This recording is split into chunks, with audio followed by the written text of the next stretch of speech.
Continuação do capítulo 7, As dádivas do reino, subtítulo 2, A lei do reino, item 4. As leis têm de ser comunicadas, se é que serão úteis. Com efeito, elas têm que ser traduzidas para aqueles que falam línguas diferentes. No entanto, um bom tradutor, embora tenha que alterar a forma do que traduz, nunca muda o significado. De fato, todo o seu propósito é mudar a forma de tal modo que se mantenha o significado original. O Espírito Santo é o tradutor das leis de Deus para aqueles que não as compreendem. Não poderias fazê-lo por conta própria, porque uma mente conflitada não pode ser fiel a um único significado e irá, portanto, mudar o significado para preservar a forma. 5. O propósito do Espírito Santo ao traduzir é exatamente o oposto. Ele traduz só para preservar o sentido original em todos os aspectos e em todas as línguas. Portanto, ele se opõe à ideia de que as diferenças na forma são significativas, sempre enfatizando que essas diferenças não importam. O significado da sua mensagem é sempre o mesmo. Só o significado importa. A lei da criação de Deus não envolve o uso da verdade para convencer seus filhos da verdade. A extensão da verdade, que é a lei do reino, se baseia apenas no conhecimento do que é a verdade. Essa é a tua herança, e não requer nenhum aprendizado, mas quando deserdaste a ti mesmo, vieste a ser um aprendiz da necessidade. 6. Ninguém questiona a conexão entre o aprendizado e a memória. O aprendizado é impossível sem memória, já que tem que ser consistente para ser lembrado. É por isso que o ensinamento do Espírito Santo é uma lição em lembrar. Desculpem. Eu disse anteriormente que ele ensina a lembrança e o esquecimento, mas o esquecimento serve apenas para tornar a lembrança consistente. Tu esqueces de modo a lembrar melhor. Não vais compreender as suas traduções, enquanto escutas duas maneiras de interpretá-las.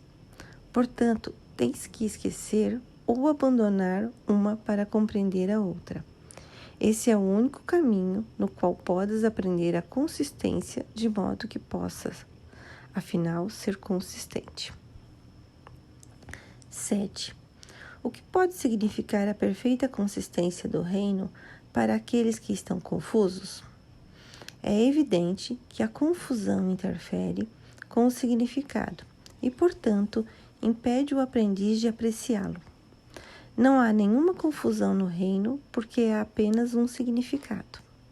Esse significado vem de Deus e é Deus, porque também é o que tu és, tu o compartilhas e estendes como fez o teu Criador. Isso não precisa de tradução, porque é perfeitamente compreendido, mas necessita de extensão, porque significa extensão. A comunicação é perfeitamente direta e perfeitamente unida. É totalmente livre, porque nada discordante jamais entra. É por isso que é o reino de Deus. Pertence a Ele e é, portanto, como Ele.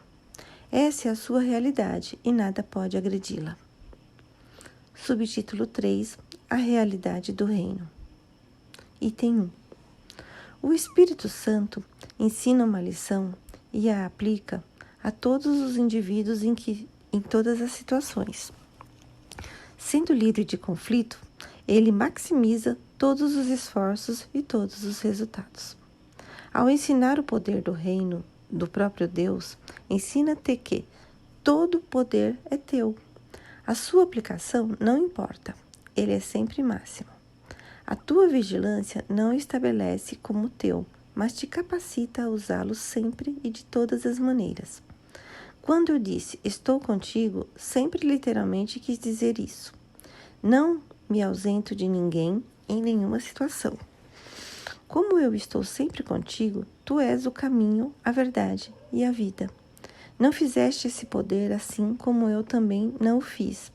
Ele foi criado para ser compartilhado e, por conseguinte, não pode ser percebido de forma significativa se atribuído a qualquer pessoa em detrimento de outra. Tal percepção faz com que ele seja sem significado, por eliminar ou deixar de ver o seu único e real significado. 2. O significado de Deus espera no reino, porque é onde ele o colocou. Não espera no tempo, meramente descansa no reino, porque lá é o seu lugar, assim como o teu. Como é possível que tu, que és o significado de Deus, percebas a ti mesmo como se estivesse ausente dele? Só podes ver a ti mesmo como se estivesse separado do teu significado, vivenciando-te como irreal. É por isso que o ego é insano. Ensina que tu não és o que és. Isso é tão contraditório que é claramente impossível.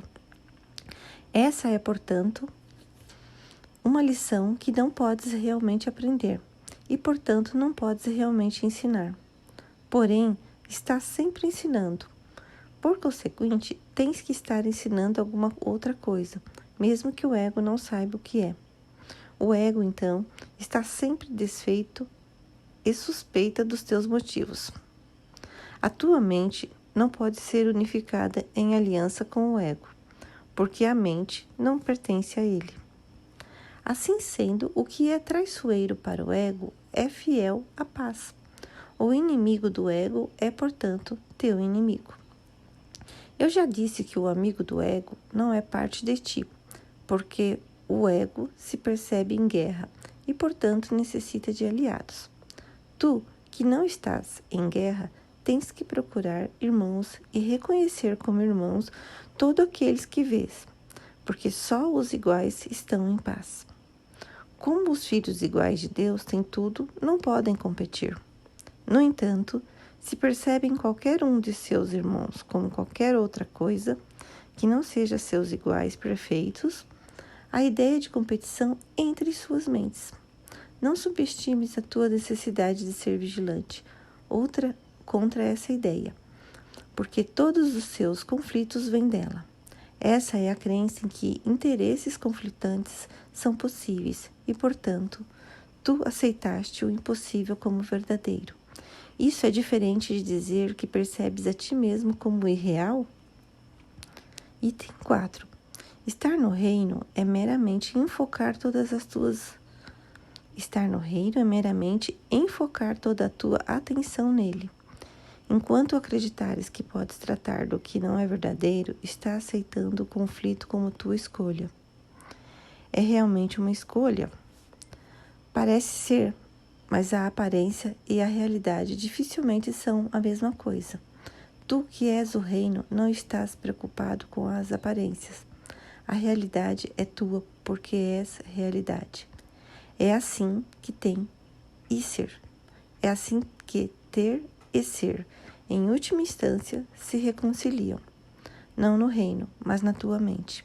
Lá o altar é a única realidade. O altar está perfeitamente claro no pensamento, porque é um reflexo do pensamento perfeito.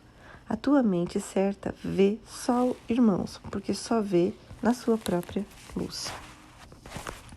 5. O próprio Deus iluminou a tua mente e a mantém iluminada pela sua voz, porque a sua luz é o que é a tua mente. Isso está totalmente além do questionamento, e quando o questionas, és respondido.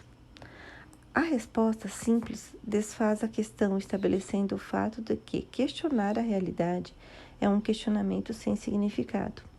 É por isso que o Espírito Santo nunca questiona. Sua única função é desfazer o questionável e, assim, conduzir à certeza. Os que estão certos são perfeitamente calmos, porque não estão em dúvida. Não levantam questões, porque porque nada de questionável entra em suas mentes. Isso os mantém em perfeita serenidade, porque isso é o que compartilham, conhecendo o que são.